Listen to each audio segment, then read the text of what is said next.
Hello everyone, आज हम देखेंगे कि ट्रेडिंग अकाउंट बनता कैसे। लास्ट वीडियो में हमने देखा था कि ट्रेडिंग अकाउंट होता क्या है और उसका पर्पस क्या है। तो यहाँ पर बेसिकली हमारे 4 कॉलम्स बनते हैं ट्रेडिंग अकाउंट में। 2 होते हैं हमारे पर्टिकुलर्स के एंड 2 होते हैं हमारे अमाउंट के। लेफ्ट साइड होता है हमारा डेबिट साइड और राइट साइड होती है हमारी क्रेडिट साइड।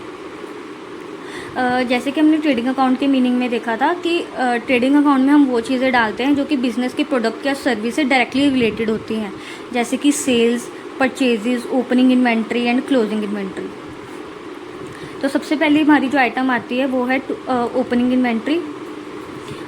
एंड एक और चीज़ कि ये जो हमने फॉर्मेट लिया इसमें जो वैल्यूज़ हैं ये हमारी अज्यूम्ड वैल्यूज़ हैं, किसी स्पेसिफिक क्वेश्चन का बेस नहीं है। ये हमने सारी जो वैल्यूज़ हमने ये अज्यूम्ड करी हैं just for explaining the format. तो हमारी जो फर्स्ट आइटम है वो है to opening inventory. Opening inventory का मतलब ये है कि अब हमने जब नए साल की हम क्या कहते हैं इस साल की जब हम अपनी ट्रेडिंग अकाउंट बना रहे हैं तो पिछले साल जो हमारा क्लोजिंग इन्वेंट्री था, पिछले साल जो हमारी इन्वेंट्री बच गई थी वो अगले साल कैरी फॉरवर्ड होगी। अब जो पिछले साल की इन्वेंट्री है इस साल में हम कैरी फॉरवर्ड कर रहे हैं to opening inventory. Last year हमारे पास 15,000 की इन्वेंट्री बची थी, वो वैल्यू हमारे पास इधर आ गई 15,000 की। फिर है to purchases account. Purchases account यहाँ पर आएगा कि अब इस दौरान हमने और कितनी परचेजेस करी हैं इन्वेंट्री से रिलेटेड, कि अब हमने जो प्रोडक्ट बनाना है या सर्विस प्रोवाइड करनी है उसके लिए हमें जो परचेजेस करनी पड़ी हैं उस प्रोडक्ट को बनाने के लिए या उस सर्विस को प्रोवाइड करने के लिए, उन परचेजेस की वैल्यू यहाँ पर आएगी हमारे डेबिट साइड पे, क्योंकि हमें पता है परचेजेस हमेशा डेबिट होती हैं।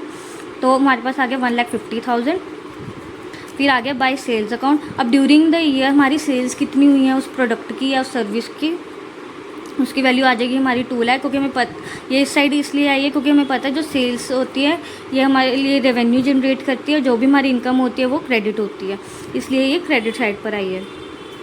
फिर आता है हमारा बाय क्लोजिंग इन्वेंट्री कि अब हमने इस साल ड्यूरिंग द ईयर हमने ओपनिंग इन्वेंट्री कैरी फॉरवर्ड करी, परचेजेस किए, सेल्स करे। उस सेल्स करने के बाद भी हमारे पास टोटल कितनी इन्वेंट्री बचेगी वो प्रोडक्ट की, वो यहाँ पे वैल्यू आ जाएगी, क्योंकि एंड ऑफ द ईयर अब हमारी जो क्लोजिंग इन्वेंट्री है वो हमारी नेक्स्ट ईयर में जाके ओपनिंग बननी है। तो हमारे जो साल के स्टार्टिंग में हमारे पास इतनी इन्वेंट्री थी, ड्यूरिंग द ईयर हमने इतनी परचेज़ करी, ड्यूरिंग द ईयर हमने सेल इतनी करी है, और सेल करने के बाद जो हमारी इन्वेंट्री बच गई है वो वैल्यू आ जाएगी इधर, दैट इज़ 20,000। अब हमने सारी जो मेन आइटम्स हैं हमने वो डाले। इसके अलावा भी कुछ आइटम्स होती हैं जैसे कि कोई एक्सपेंसेस होते हैं जो डायरेक्टली कई बार होते हैं, जैसे वेजेस होते हैं, वो भी हमारे ट्रेडिंग अकाउंट में आते हैं, जो कि हम नेक्स्ट वीडियोस में देखेंगे कि और कौन कौन से एक्सपेंसेस हैं जो ट्रेडिंग अकाउंट में आते हैं।